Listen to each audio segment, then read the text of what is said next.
ஹல்லேலூயா. நல்லா இருக்கிறீங்களா? கர்த்தர் உங்களை ஆசீர்வதிக்கட்டும். எங்கெங்க நல்லா இருக்கிறது? என்னை பார்த்தா எனக்கே பிடிக்கல, எனக்கு ரொம்ப கஷ்டமாக இருக்குது, என் வாழ்க்கையே எனக்கு வெறுப்பாக இருக்குது, ரொம்ப வேதனையாக இருக்குது. தினமும் நான் கண்ணாடியை பார்த்து நான் வேதனைப்படுறேன், எனக்கே பிடிக்கலங்க அப்படின்னு சொல்கிறீங்களா? பைபிளில் ஒரு வசனம் இருக்குது, நான் உங்களுக்காக அதை வாசிக்கிறேன் பாருங்கள். 2 சாமுவேலின் புத்தகம் 14ஆம் அதிகாரம் 27ஆம் வசனத்தை நான் வாசிக்கிறேன். அப்சலோமுக்கு 3 குமாரரும் தாமார் என்னும் பேர் கொண்ட ஒரு குமாரத்தியும் பிறந்திருந்தார்கள். இவள் ரூபவதியான பெண்ணாயிருந்தாள். யாரு? தாமார் என்று சொல்லப்படுகிற ஒரு பெண். தேவனுடைய பிள்ளைகளை, ஆண்டவர் அழகாக படைச்சு வச்சிருக்கிறார். சில பேர் ஆண்டவர் வர்ணிக்கிற விதத்தை யாராலும் விவரிக்க முடியாது. நீ கருப்பாக இருந்தாலும் அழகாக இருக்கிற என்று சொல்லி உன்னை கர்த்தர் புகழறார்.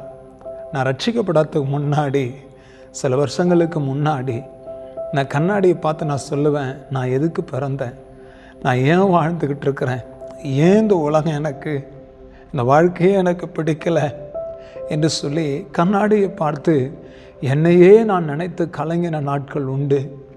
ஆனால் சில ஆண்டுகளுக்கு பிறகு நான் ரட்சிக்கப்பட்டு இந்த வேதத்தை கையில் எடுத்து இயேசுவை சொந்த இரட்சகராக ஏற்றுக்கொண்டேன். அப்போ தான் எனக்கு புரிந்தது, நான் கர்த்தருடைய பார்வையில் விலையேற பெற்றவன், அவருடைய பார்வையில் நான் அழகானவனாக இருக்கிறேன் என்று சொல்லி என்னை நான் புரிந்து கொண்டேன். தேவனுடைய பிள்ளைகளை, சில நேரத்தில் நம்மை பார்த்து சில பேர் கேலி செய்து பரிகாசம் பண்ணி நம்மை துக்கப்படுத்துவார்கள்.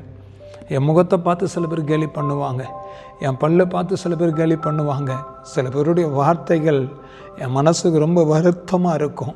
நான் போட்டுட்ருக்கிற ட்ரெஸ்ஸை பார்த்து சில பேர் கேலி பண்ணுவாங்க. ஆனால் ஆண்டவருடைய பார்வையில், மனுஷனுடைய பார்வையில் நான் கேவலமாக எண்ணப்பட்டவன், எல்லாரால் புறக்கணிக்கப்பட்டவன். ஆனால் கர்த்தருடைய பார்வையில் நான் ரொம்ப அழகானவனாக, விலையேற பெற்றவனாக ஆண்டவர் என்னை பார்த்தார். அதனால தான் அந்த ஊழியத்திற்கு என்னை அழைத்து இந்த கனமான ஊழியத்தை செய்ய கர்த்தர் எனக்கு கிருபை செய்தார்.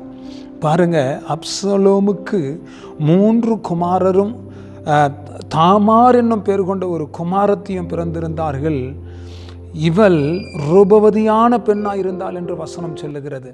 பாருங்கள், அப்படி பிறந்திருந்தாலும் இவளை மட்டும், தாமாரை மட்டும் ரூபவதியாக கர்த்தர் பார்க்கிறார். உங்கள் ஆண்டவர் உங்கள் வீட்டில் ரூபவதியா அழகானவனா, கர்த்தர் அழகாளவளா உன்னை பார்க்குறாரு. தேவனுடைய பிள்ளையே, பயப்படாதீங்க. கர்த்தர் உங்களை பெரிய காரியங்கள் உங்கள் வாழ்க்கையில் கர்த்தர் செய்து ஆசீர்வதித்து உங்களை கர்த்தர் வழி நடத்துவார். கர்த்தருடைய சமூகத்தில் நீங்கள் யோசேப்பை நினச்சி பாருங்கள். அவங்க வீட்டில் யாருக்குமே யோசேப்பை பிடிக்காது, ஆனால் யோசேப்பை ஆண்டவர் பார்த்து ரசிக்கிறார். ரொம்ப அழகானவன் என்று சொல்லி அவனை குறித்து வர்ணிக்கப்பட்டிருக்கிறது. ஆகையினால உங்களையும் கர்த்தர் அப்படி ஆசீர்வதித்து பலப்படுத்துவாராக. சிவந்த மேனியும் அழகிய கண்களுடையவர்களாக கர்த்தர் உங்களை ஆசீர்வதித்து நடத்துவாராக. தேவ சமூகத்தில் நாம் ஜெபிக்கலாமா? தகப்பனே, நாங்கள் எந்த இடத்துல இந்த பிள்ளைகள் வெட்கப்படுகிறார்களோ, அவமானப்படுகிறார்களோ, கேவலமாக எண்ணப்படுகிறார்களோ, அதே ஜனங்க மத்தியில் இவர்களை ஆசீர்வதித்து, இவர்களை கனப்படுத்தி, இவர்களை கர்த்தர் மேன்மைப்படுத்தும் என்று சொல்லி ஜெபிக்கிறேன். இந்த மகனுடைய கண்ணீர், இந்த மகனுடைய வேதனை, இந்த மகனுடைய துக்கம், இந்த மகனுடைய போராட்டம் எல்லாவற்றையும் கர்த்தர் மாற்றி ஒரு பெரிய விடுதலை என் ஜெயத்தையும் கர்த்தர் நீர் கட்டளிடும்படி நான் ஜெபிக்கிறேன்.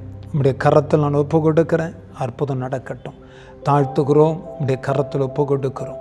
ஆசீர்வதித்து இந்த மகனையும் மகளையும் கர்த்தர் பலப்படுத்தி நடத்தும். உம்முடைய கரத்தில் ஒப்பு கொடுக்கிறோம். ஆசீர்வதிங்க, பொறுப்படுங்க. இயேசு கிறிஸ்துவின் நாமத்தினால ஜெபிக்கிறோம் எங்கள் ஜீவனுள்ள நல்ல பிதாவே. ஆமென், ஆமென், ஆமென். God bless you. கர்த்தர் உங்களை ஆசீர்வதிப்பார். ஆமென்.